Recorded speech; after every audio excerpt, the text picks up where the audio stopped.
Challenge accepted. Ang Agriculture Department na ang mamamahala sa mga farm-to-market roads sa bansa na matagal ng responsibilidad ng DPWH.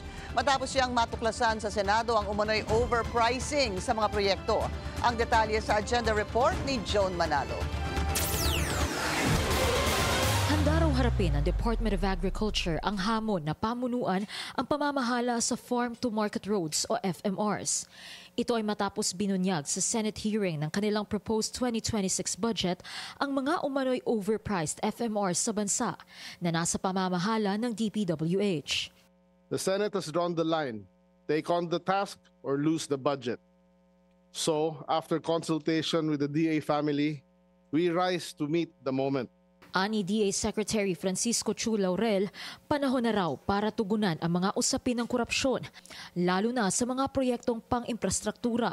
Sobrang mahalaga ang farm-to-market roads, hindi lang para sa ating mga magsasaka at sa sektor ng agrikultura, kundi para rin sa kaunlaran ng kanayunan.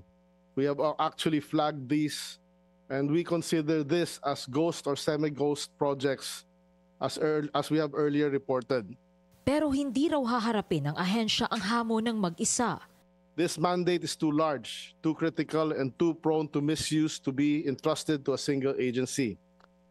We need and we will work hand in hand with local governments who know their communities best. Makikipag-ugnayan rin daw sila sa mga grupo ng magsasaka at mag-e-enlist ng independent authors at third-party surveyors para masigurong walang masasayang na pondo.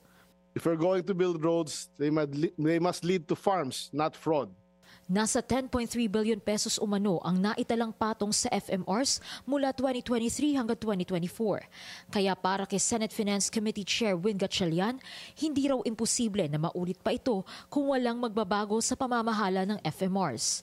Para sa agenda, Joan Manalo, Billionario News Channel.